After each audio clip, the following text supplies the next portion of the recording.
अस्सलाम वालेकुम नाजरीन, मैं हूं इंजीनियर मोहम्मद यूसुफ और आज हम जिस टॉपिक के ऊपर डिस्कशन करने के लिए आपके सामने आए हैं वो है पाकिस्तान के अंदर तवानाई के बहरान की असल वजूहात हैं क्या। आज है जो पाकिस्तान इस कदर अफराते ज़र का शिकार है, जिसको एक सबसे ज़्यादा जिसके ऊपर एक ब्लेम दिया जाता है वो है पाकिस्तान का एनर्जी सेक्टर के पाकिस्तान के एनर्जी सेक्टर ने पाकिस्तान को तबाह कर दिया है। तो पाकिस्तान के एनर्जी सेक्टर को किसने तबाह किया है? वो हमारी अशराफिया के गलत फैसलों ने, उनकी गलत पॉलिसीज़ ने, और वो किस किस वक्त पर ली गई हैं, इन तमाम चीज़ों ने मिलकर हमारे पाकिस्तान के एनर्जी सेक्टर को तबाह किया है। ये कहानी कहाँ से शुरू होती है, आज हम आपको इसका ब्रीफली डिटेल और बहुत ही इसका हिस्टोरिकल पॉइंट ऑफ व्यू से बताते हैं कि आज हम जो इस जुबू हाली का शिकार हैं, इस तबाह हाली का शिकार हैं, हम कहाँ से चले थे और यहाँ पर किस तरह से पहुंचे। पाकिस्तान की एनर्जी हिस्ट्री जो है वो बिफोर इंडिपेंडेंस से स्टार्ट होती है। 1947 14 अगस्त को जब पाकिस्तान आज़ाद हुआ तो पाकिस्तान के पास टोटल इंस्टॉल्ड कैपेसिटी सिर्फ और सिर्फ 60 मेगावाट थी और पाकिस्तान की आबादी उस टाइम तकरीबन 3 करोड़ के आसपास थी। 60 मेगावाट कैपेसिटी के अंदर सिर्फ एक पाकिस्तान के पास इलेक्ट्रिक कंपनी थी जिसको के इलेक्ट्रिक कहा जाता था, जो 1925 के अंदर बनी, ब्रिटिशर ने बनाई, और वो वाहिद कंपनी थी जो कराची के इंडस्ट्रियलाइज और रेजिडेंशियल सेक्टर को अपने तौर पर सप्लाई दे रही थी। के electric was the only company जिसकी ट्रांसमिशन, जनरेशन, डिस्ट्रीब्यूशन और रेवेन्यू कलेक्शन का सारा तरीकेकार उसके अपने पास था। उसके अलावा पाकिस्तान के पास ऐसी कोई भी जामे इदारा, ऑर्गेनाइजेशन या इदारा मौजूद नहीं था जो पाकिस्तान के एनर्जी सेक्टर को सपोर्ट कर सकता। 1959 तकरीबन 12 साल के बाद पाकिस्तान को इदारा बनाने का ख्याल आया, जो कि वापडा के नाम से इदारा इस्टेब्लिश किया गया। Water and power development authority Pakistan का वाहिद सोल एनर्जी सेक्टर का इदारा था जो पाकिस्तान की तमाम थर्मल, हाइड्रल और बाकी सारे रिसोर्सेज को देखते हुए एनर्जी को ना से जनरेट कर रहा था, उसे डिस्ट्रीब्यूट कर रहा था, और इसका रेवेन्यू जनरेशन हर चीज वापडा ही के अंडर आती थी। 1959 ने पाकिस्तान के अंदर वापडा ने अपनी कैपेसिटी 119 मेगावाट से बढ़ाकर 1964-1965 तक इस कैपेसिटी को 636 मेगावाट तक ले गया, जब अयूब खान ने मुख्तलिफ हाइड्रल पावर स्टेशन को पाकिस्तान के अंदर इनकॉर्पोरेट किया। पाकिस्तान उस टाइम एक बहुत तेजी से बढ़ती हुई सनती तरक्की कर रहा था, जबकि दुनिया के अंदर एक एशियन टाइगर का मकाम भी हासिल कर चुका था। 1970 के अंदर यही कैपेसिटी बढ़कर 1331 मेगावाट तक चली गई, जो कि एक बहुत बड़ा बूस्ट था पाकिस्तान के लिए। पाकिस्तान एनर्जी सेक्टर के अंदर जहां निहायत तेजी के साथ तरक्की कर रहा था, वहीं 1980 के आते आते पाकिस्तान की इंस्टॉल्ड कैपेसिटी 3000 मेगावाट तक पहुंच गई और 1990 और 1991 तक ये पाकिस्तान की इंस्टॉल्ड कैपेसिटी एनर्जी जनरेशन की 7000 मेगावाट से भी तजावुज कर गई। ये वो दौर था जब पाकिस्तान इंडस्ट्रियलाइजेशन की तरफ तेजी से बढ़ रहा था और पाकिस्तान की तरक्की का एक निहायत सुनहरा दौर था। उसके बाद पाकिस्तान की सारी सनती तरक्की को जमहूरियत की नजर लग गई। 1990 के अंदर जमहूरियत ने आईपीपीज के क्याम का अंदिया दिया और मार्केट को प्राइवेट पावर प्रोड्यूसर्स के लिए ओपन कर। वापडा उस टाइम जो मौजूद था, वापडा के अंदर झैली इदारे 4 से 5 जेनकोस यानी कि जनरेशन कंपनियां, जिसके अंदर मुख्तलिफ पावर प्लांट्स और हाइड्रल और डैम्स आते थे। उसके अलावा एनटीडीसी जो वापडा का ट्रांसमिशन और सिस्टम ऑपरेटर था, और उसके अलावा वापडा की डिस्कोज जो उसकी डिस्ट्रीब्यूशन कंपनीज थी, उसके झैली इदारे थे जिनके थ्रू वो रेवेन्यू जनरेशन बिल्स की सूरत के अंदर करता था। लिहाजा गवर्नमेंट ने आईपीपीज को बनाने के लिए, उनको मार्केट के अंदर इंट्रोड्यूस करने के लिए वापडा को मुख्तलिफ हिस्सों के अंदर तकसीम कर दिया। गवर्नमेंट की नई आईपीपी पॉलिसी के तहत मल्टीपल प्राइवेट पावर प्लांट लगे, जो कि जिनके साथ किए गए मुआहिदे ना सिर्फ ये कि मुल्क की इकोनॉमी के ऊपर बहुत ही बुरे साबित हुए, बल्कि उनके चीदा पॉइंट्स के अंदर से सबसे 2-3 अहम पॉइंट, एक नंबर 1 कैपेसिटी पेमेंट था, यानी कि प्लांट चलें या ना चले गवर्नमेंट को एक खास मिकदार की अमाउंट जो कि करोड़ों और अरबों के अंदर थी उन प्लांट्स को देनी थी। आईपीपीज की जो न्यू पॉलिसी थी उसके तहत जो पावर प्लांट लगे वो ज्यादातर थर्मल प्लांट थे, जो ना सिर्फ ये कि फर्नेस ऑयल के ऊपर चलते थे बल्कि एचएसडी और आरएलएनजी और हाई स्पीड डीजल के ऊपर भी चलते थे। इन प्लांट्स की एफिशिएंसी ना सिर्फ ये कि लो थी, बल्कि इनसे पैदा होने वाली बिजली पर यूनिट कॉस्ट के मुताबिक बहुत ही ज्यादा महंगी पड़ती। पाकिस्तान के अंदर तवानाई पैदा करने के यानी कि इलेक्ट्रिसिटी जनरेशन के मल्टीपल जराए की ना सिर्फ ये कि पोटेंशियल मौजूद था, बल्कि उनके लिए खातिर ख्वाह अवेलेबिलिटी भी मौजूद थी। पाकिस्तान के अंदर एनर्जी जनरेशन के मुख्तलिफ जराए जो इस वक्त भी मौजूद हैं, उनके अंदर thermal, hydel, biodiesel, nuclear, wind और सोलर थे। विंड के अंदर सिर्फ पाकिस्तान के अंदर 50,000 मेगावाट तक बिजली पैदा करने का पोटेंशियल मौजूद था, लेकिन इस वक्त उससे सिर्फ 6 से 8 मेगावाट तक बिजली बनाई जा रही, जबकि 50 मेगावाट के फर्दर जो मुआहिदे हैं वो इस टाइम पाइपलाइन थे। पाकिस्तान का जो हाइडल सेक्टर है उसके अंदर 1 लाख मेगावाट से भी ज्यादा इलेक्ट्रिसिटी बनाने का पोटेंशियल मौजूद था, जिसको सिर्फ और सिर्फ 34% ऑफ इस कैपेसिटी तक महदूद कर दिया गया। गलत पॉलिसीज के अंदर सबसे बड़ा एनर्जी जनरेशन के सेक्टर को थर्मल सेक्टर को बनाना था, जो कि ना सिर्फ ये कि कॉस्ट इफेक्टिव बिल्कुल भी नहीं था, बल्कि वो इनएफिशिएंट होने की वजह से बहुत ही ज्यादा महंगा पड़ा। रीन्यूएबल और अल्टरनेट एनर्जी के जराये के अंदर पाकिस्तान के दुनिया के उन वाहिद ममालिक के अंदर से है जहां पर 1 लाख मेगावाट से भी ज्यादा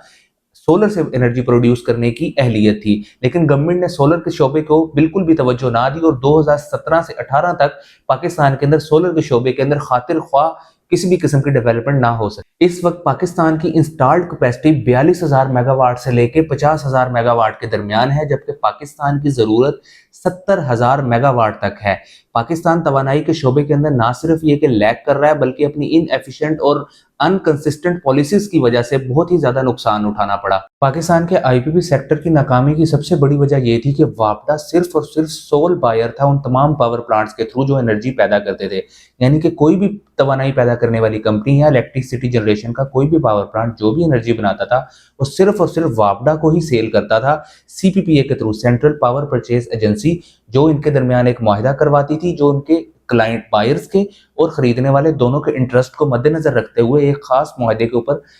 दोनों पार्टीज को लेके आती थी। सीपीपीए के अलावा एनटीडीसी वो इदारा था जो पाकिस्तान के आईपीपीज को नेशनल ग्रिड के साथ मुंसलिक करने के लिए तमाम तर ऑपरेशंस और तमाम तर सहूलियात को फराहम करता था। ग्रिड्स लाइनों की 132 केवी, 500 केवी, 220 केवी और तमाम जितना भी नेटवर्क डेवलप किया वो एनटीडीसी के थ्रू किया गया। नेपरा वो इदारा था जो इन तमाम इदारों और झेली इदारों को जो काम कर रहे थे उनको ऑपरेशनल, उनकी कायदो जवाबित को बनाने के अंदर, उनको लाइसेंस जारी करने के अंदर अहम किरदार अदा करता था। 2006 के अंदर एशियन डेवलपमेंट बैंक ने यह तखमीना लगाया और रिपोर्ट जारी की कि पाकिस्तान की 45% आबादी के पास तवानाई यानी कि इलेक्ट्रिसिटी की सहूलत मौजूद नहीं है या उन्हें एक्सट्रीम लोड शेडिंग का सामना है। 2012-13 तक पाकिस्तान के अंदर लोड शेडिंग 16 से 18 घंटे तक रूरल एरियाज के अंदर और अर्बन एरियाज के अंदर भी 10 से 12 घंटे तक जारी थी, जबकि इंडस्ट्रियल सेक्टर के अंदर इलेक्ट्रिसिटी ना होने की वजह से या कंटिन्यूस सप्लाई ना होने की वजह से पाकिस्तान के सनती शोबे को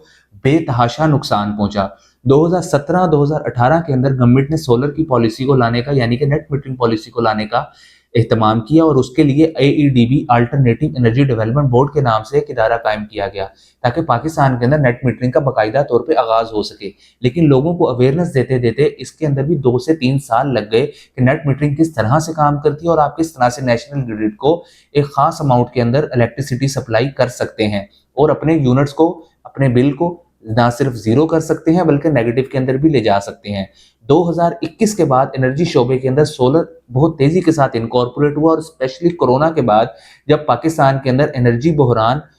बहुत ज्यादा शिद्दत इख्तियार कर गया तो लोगों को स्टेट इंडिपेंडेंट सोर्सेज का ख्याल आया। स्टेट इंडिपेंडेंट सोर्सेज के अंदर सोलर वो वाहिद जरिया था जिसके तहत लोगों ने अपने आप को स्टेट इंडिपेंडेंट एनर्जी सोर्स के ऊपर यकीनी बनाया और सोलर के जरिए अपने घरों को, अपनी सनतों को लाइट अप किया और नेट मीटरिंग के जरिए अपने बिलों को कंट्रोल किया। 2022-2023 सोलर के हवाले से पाकिस्तान का पूरी हिस्ट्री का एक बेहतरीन दौर था जिसके अंदर पाकिस्तान की नेट इंस्टॉल्ड सोलर कैपेसिटी बढ़ते बढ़ते 1000, 2000, 3000 मेगावाट से भी तजावुज कर गई। जितने भी पावर जनरेशन करने वाले इदारे थे, चाहे वो आईपीपीज हों, चाहे वो विंड हों, चाहे वो सोलर के हों, इन सब को एक ही चीज का सामना करना पड़ रहा था, वो ये था कि इनसे पावर परचेजर सिर्फ और सिर्फ गवर्नमेंट ऑफ पाकिस्तान थी, यानी कि वो इंडिपेंडेंट सोल बायर था, जिसके तहत गवर्नमेंट को ये अंदाजा होने लगा कि सोलर का मार्केट के अंदर बेतहाशा रुझान बढ़ने की वजह से गवर्नमेंट के रेवेन्यू जनरेशन का एक खास बल्कि एक बड़ा पोर्शन कम होता जा रहा है। लिहाजा इस चीज को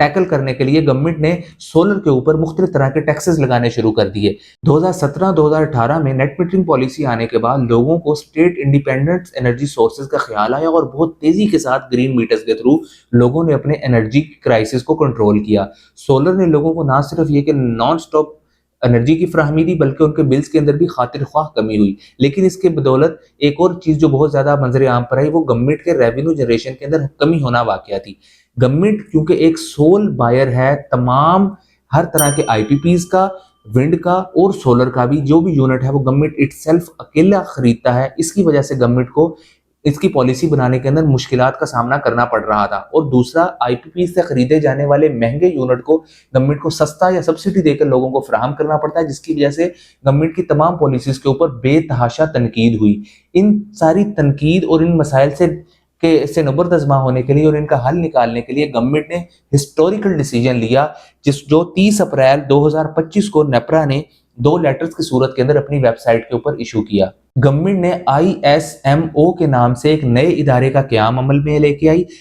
ISMO independent system and market operator वो इदारा है जिसके तहत गवर्नमेंट ने तमाम NTDC के इख्तियारात भी उसको मुंतकिल करने के लिए एक लेटर जारी कर दिया, जो कि 30 अप्रैल 2025 को यानी आज से 4-5 दिन पहले उन्होंने जारी किया। और दूसरा, मार्केट ऑपरेटर के CPPA यानी कि सेंट्रल पावर परचेज एजेंसी के भी तमाम इख्तियारात ISMO को मुंतकिल करने के लिए जो ज़रूरी लाइसेंसिंग है वो देने का इख्तियार दे दिया। ISMO एक बहुत ही ज़बरदस्त इदारे के तौर पे और एक बहुत न्यू इनोवेशन और रेवोल्यूशन एनर्जी सेक्टर के अंदर लेके आएगा, जहां लोगों के लिए ना सिर्फ ये कि मल्टीपल ऑप्शंस होंगे कि वो अपनी मर्जी का यूनिट अपनी मर्जी की प्राइस के ऊपर अपनी मर्जी की कंपनी से खरीद सकें, वहीं पे गवर्नमेंट के ऊपर से ये तनकीद भी खत्म होने का पूरा एहतमाम किया जा सकेगा कि अब गवर्नमेंट अपनी एक खास कीमत के ऊपर एग्रीड प्राइस के ऊपर अपने खास IPP से नहीं यूनिट्स खरीद रही। इसके थ्रू आने वाला रेवोल्यूशन सोलर की मार्केट को किस तरह से बढ़ावा देगा। मुख्तलिफ लोग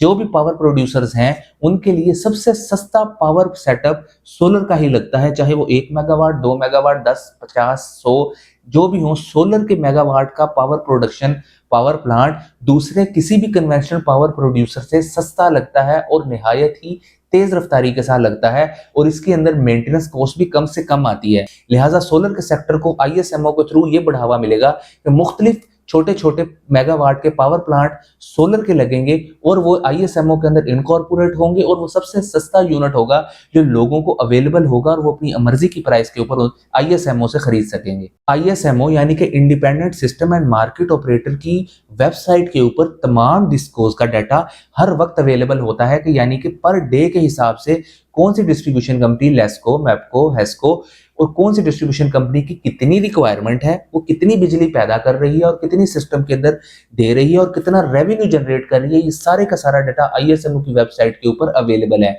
ISMO की वजह से सोलर की मार्केट के अंदर आने वाले रेवोल्यूशन के लिए हम बहुत पुरुमीद हैं कि आने वाले दौर के अंदर मुल्क के लोगों के लिए एक निहायत अच्छी ऑप्शन साबित होगा और मुल्क के तवानाई की जरूरियात को पूरा करने के अंदर अहम और बहुत ही सस्ता और बहुत ही अच्छा जरिया बनेगा। वी होप कि ISMO जल्द अज जल्द अपने इख्तियारात को इस्तेमाल करते हुए इस मार्केट को ओपन करे और इस इंडिपेंडेंट बायर से गवर्नमेंट को मल्टीपल बायर और मल्टीपल पावर प्रोड्यूसर्स के तौर के ऊपर लोगों को मौका दे और पाकिस्तान के अंदर सनती तरक्की का एक नया दौर शामिल हो। आज का टॉपिक इस इंफॉर्मेशन के साथ इख्तिताम पजीर होता है। इंशाल्लाह किसी नई वीडियो के अंदर एक नए टॉपिक और न्यू इंफॉर्मेशन के साथ हम इंशाल्लाह आपके सामने आएंगे। हमारे चैनल को लाइक कीजिए, सब्सक्राइब कीजिए और जुड़े रहिए। Thank you so much.